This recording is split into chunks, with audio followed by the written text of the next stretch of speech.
Right, so Descartes. Why is he considered to be the father of modern philosophy by many, perhaps all, I would say?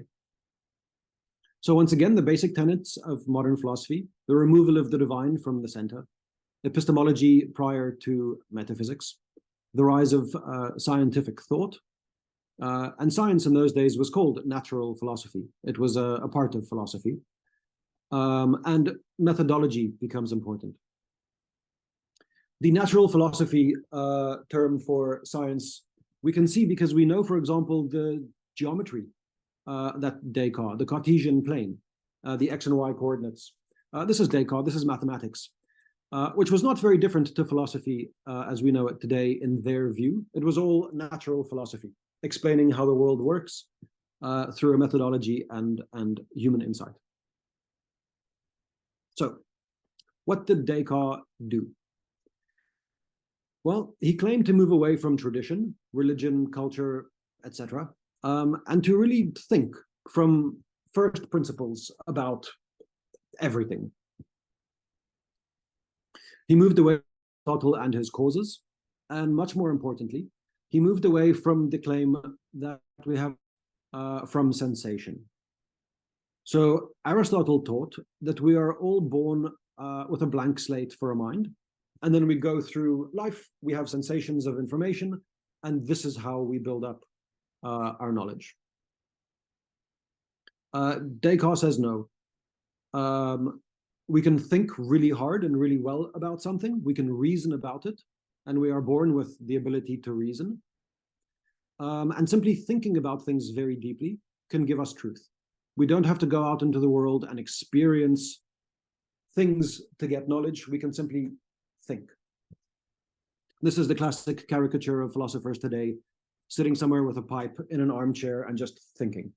There's that sculpture of Rodin, the thinker, holding his chin, or I think his forehead perhaps, sitting on a chair and just contemplating. This is what Descartes brought to the table.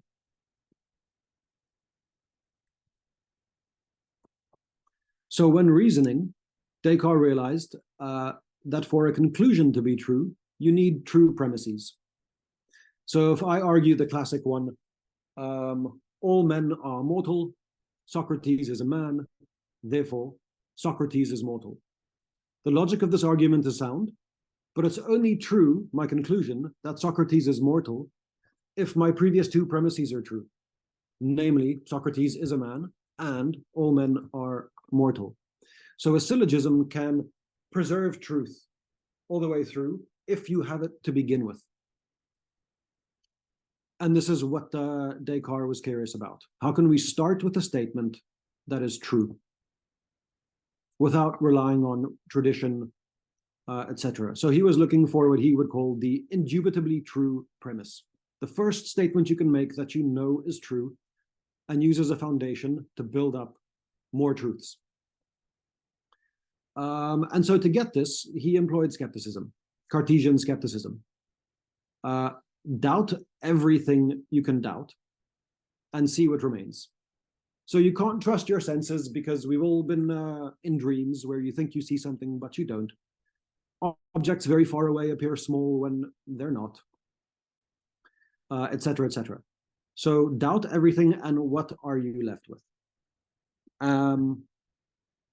Enter his genius. What is the one thing that you cannot doubt if you doubt everything?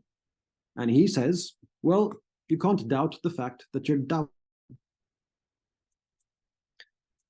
And so you have to be engaged in doubting to doubt everything. And that is an absolute fact for him.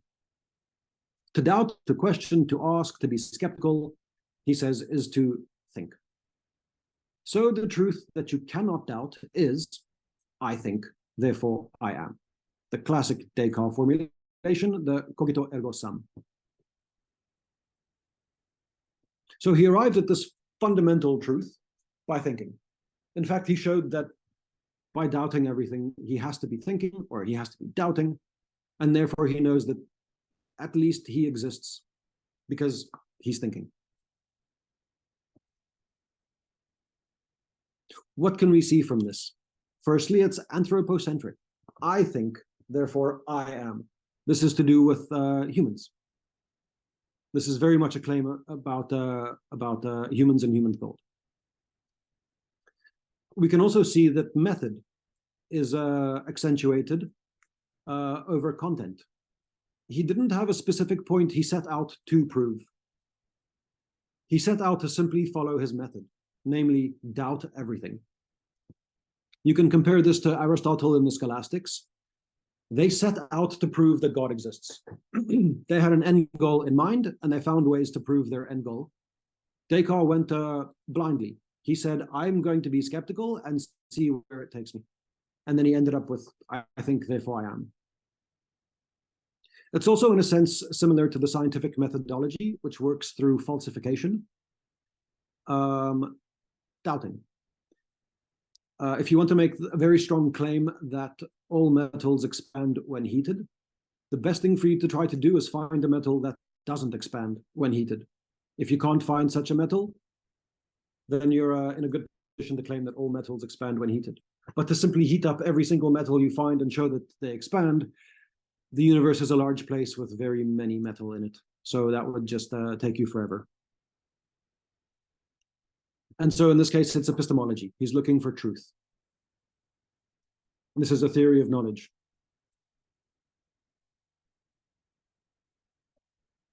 Some interesting consequences of this view is that we have the Cartesian subject, the self. He's talking about the I.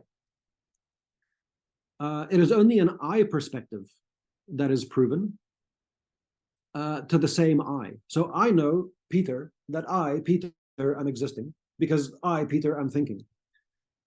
This doesn't tell me anything about you or anything that is not I, Peter, which is an interesting conclusion. This is where, because I think and I know that therefore I exist, I don't know that anyone else thinks, I don't know they exist, therefore I am the only thing that exists in the entire world, and everything that is in the world is the product of my thinking or imagination or creativity. It's a very strange position to find yourself in, and Descartes argued out of that by using God. So the Aristotelian view of the self is that humans are rational animals.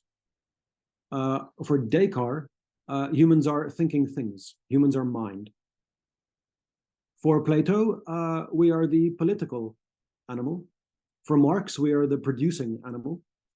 But for Descartes, it also then leads to dualism. The mind is then separate from the body if you take us as a whole.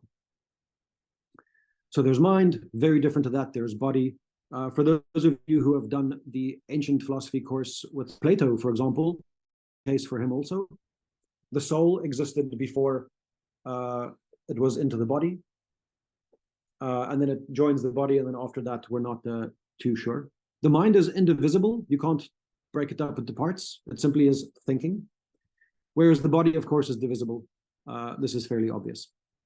And so these two are fundamentally different, our minds and our bodies.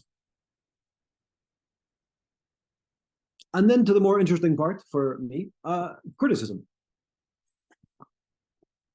I think it's a very smooth argument.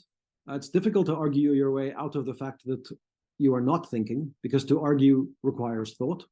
But what can we do with this point? Well, he says, I think, therefore I am.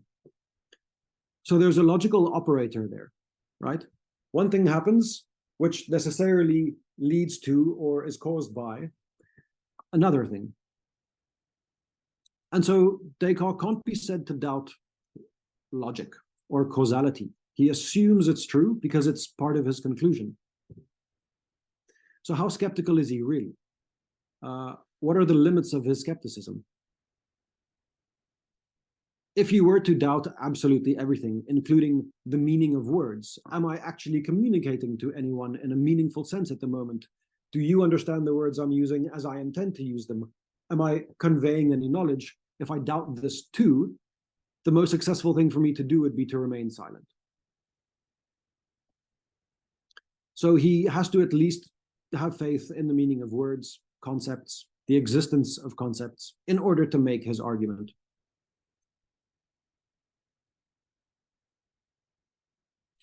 The second point is then, how do we justify the conclusion that I am doing the thinking? It could simply be thinking is happening.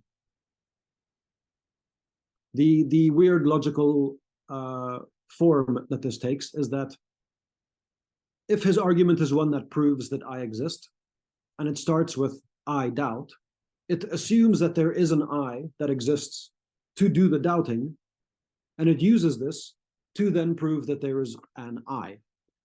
And so it's a circular argument. It's wet outside and it's raining.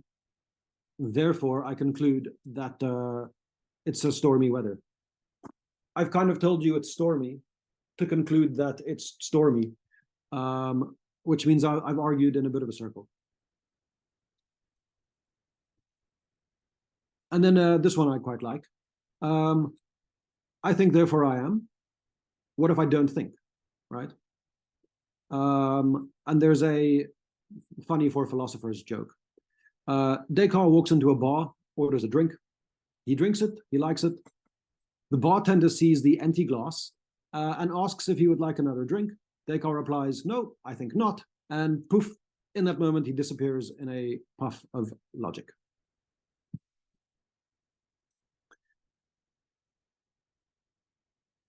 So that's that.